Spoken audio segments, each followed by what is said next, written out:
ವೀಕ್ಷಕರ ನಮಸ್ಕಾರ. ಕಳೆದ 2-3 ದಿನಗಳ ಹಿಂದೆ ಅಷ್ಟೇ ಬಿಜೆಪಿಯ ರೆಬಲ್ಸ್ ಟೀಮ್ನ ನಾಯಕರು ದೆಹಲಿಯಲ್ಲಿ ಬೀಡು ಬಿಟ್ಟಿದ್ರು. 2-3 ದಿನಗಳ ಕಾಲ ದೆಹಲಿಯಲ್ಲಿ ಬೀಡು ಬಿಟ್ಟು ಹೈಕಮಾಂಡ್ ನಾಯಕರನ್ನು ಭೇಟಿ ಮಾಡುವ ಒಂದು ಪ್ರಯತ್ನ ಮಾಡಿದ್ರು, ಶತ ಪ್ರಯತ್ನ ಮಾಡಿದ್ರು. ಆದ್ರೆ ಹೈಕಮಾಂಡ್ ನಾಯಕರು ಇವರ ಭೇಟಿಗೆ ಅವಕಾಶವನ್ನೇ ನೀಡಲಿಲ್ಲ.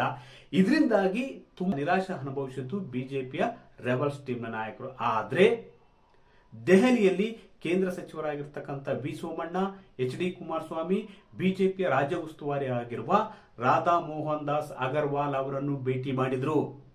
ಈ ಭೇಟಿಯ ವೇಳೆ ರಾಜ್ಯಾಧ್ಯಕ್ಷರಾಗಿರುವ ಬಿ.ವೈ. ವಿಜಯೇಂದ್ರ ಅವರ ಕಾರ್ಯವೈಖರಿಯ ಕುರಿತು ದೂರು ದುಮ್ಮಾನಗಳನ್ನು ಸಲ್ಲಿಸಿದ್ದಾರೆ ಅಂತ ಕೂಡ ಹೇಳಲಾಗ್ತಿದೆ. ರೆಬಲ್ಸ್ ಟೀಮ್ನ ನಾಯಕರಾದ ರಮೇಶ್ ಜಾರಕಿಹೊಳಿ, ಬಿ.ಬಿ. ನಾಯಕ್, ಎನ್.ಆರ್. ಸಂತೋಷ್ ಹಾಗೂ ಬಿ.ಪಿ. ಹರೀಶ್ ಸಿದ್ದೇಶ್ವರ್ ಸೇರಿ ಮತ್ತಿತರ ನಾಯಕರು ಕೇಂದ್ರ ಸಚಿವರಾಗಿರುವ ಎಚ್.ಡಿ. ಕುಮಾರಸ್ವಾಮಿ ಅವರನ್ನು ಭೇಟಿ ಮಾಡಿ ಚರ್ಚೆ ನಡೆಸಿರುವುದು ಬಿಜೆಪಿಯಲ್ಲಿ ಒಂದಷ್ಟು ಕುತೂಹಲ ಕೂಡ ಮೂಡಿಸಿದೆ.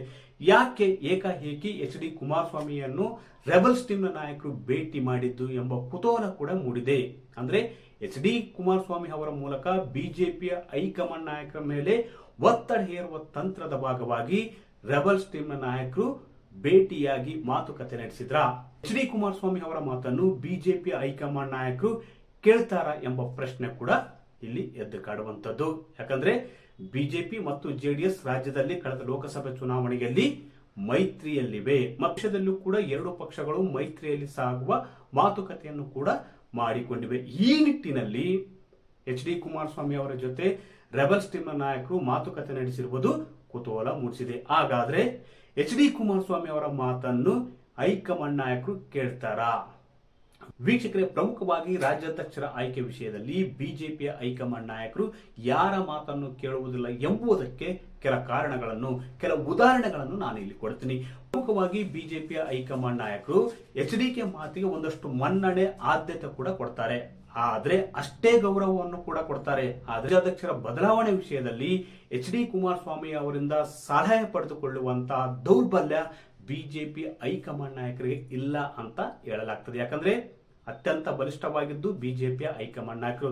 ತಮ್ಮದೇ ಪಕ್ಷದ ರಾಜ್ಯಾಧ್ಯಕ್ಷರ ಆಯ್ಕೆ ವಿಷಯದಲ್ಲಿ ಮೈತ್ರಿ ಪಕ್ಷದಿಂದ ಸಲಹೆ ತೆಗೆದುಕೊಳ್ಳುವುದು ಬಹುತೇಕ ಕಷ್ಟ ಸಾಧ್ಯ.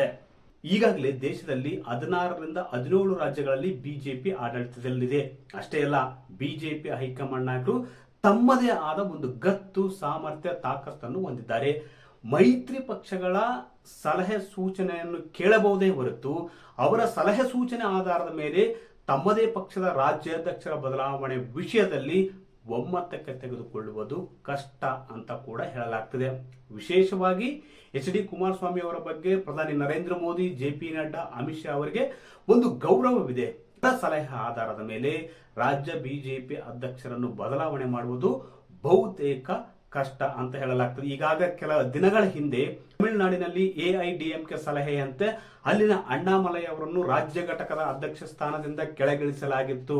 ಆದ್ರೆ ತಮಿಳುನಾಡಿನ ಪರಿಸ್ಥಿತಿಯೇ ಬೇರೆ, ಕರ್ನಾಟಕದ ಪರಿಸ್ಥಿತಿಯೇ ಬೇರೆ. ಆದ್ರೆ ಎಐಡಿಎಂಕೆ ಇರುವ ತಾಕತ್ತು, ಸಾಮರ್ಥ್ಯವೇ ಬೇರೆ. ಅದೇ ರೀತಿ ಜೆಡಿಎಸ್ ಪಕ್ಷಕ್ಕೆ ಇರ್ತಕ್ಕಂಥ ತಾಕತ್ತು, ಸಾಮರ್ಥ್ಯ ಮತ್ತು ಪ್ರಭಾವವೇ ಬೇರೆ.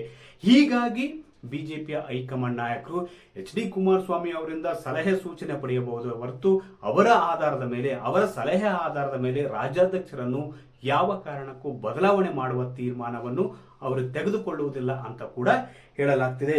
ಅದೇ ರೀತಿ ಈಗಾಗಲೇ ಬಿಜೆಪಿ ಹೈಕಮಾಂಡ್ ನಾಯಕರು ಜೆಡಿಎಸ್ ಜೊತೆ ಯಾಕೆ ಮೈತ್ರಿ ಮಾಡಿಕೊಂಡಿದ್ದಾರೆ ಅಂದ್ರೆ, ಮುಂದಿನ ದಿನಗಳಲ್ಲಿ ಒಕ್ಕಲಿಗ, ಲಿಂಗಾಯತ, ಹಿಂದುಳಿದ ವರ್ಗದ ಕಾಂಬಿನೇಷನ್ ನಲ್ಲಿ ಮುಂದಿನ ವಿಧಾನಸಭೆ ಚುನಾವಣೆಯನ್ನು ಗೆಲ್ಲುವ ತಂತ್ರಗಾರಿಕೆಯನ್ನು ರೂಪಿಸಿದ್ದಾರೆ. ಅಂದ್ರೆ ರಾಜ್ಯದ ಅತಿ ದೊಡ್ಡ ಹಾಗೂ ಪ್ರಬಲ ಸಮುದಾಯಗಳು ಆದ ಲಿಂಗಾಯತ, ವೀರಶೈವ, ಒಕ್ಕಲಿಗ ಹಾಗೂ ಹಿಂದುಳಿದ ವರ್ಗ, ಈ 3 ಮತಗಳ ಕ್ರೋಢೀಕರಣಕ್ಕಾಗಿ ಜೆಡಿಎಸ್ ಜೊತೆ ಮೈತ್ರಿ ಮಾಡಿಕೊಳ್ಳಲಾಗಿದೆ.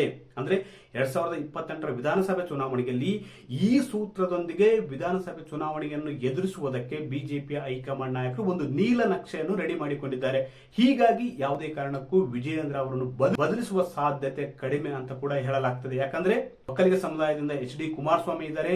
ಹಳೆ ಮೈಸೂರು ಭಾಗದಲ್ಲಿ ಒಕ್ಕಲಿಗ ಸಮುದಾಯ ಪ್ರಬಲವಾಗಿದೆ, ಬಲಿಷ್ಠವಾಗಿದೆ.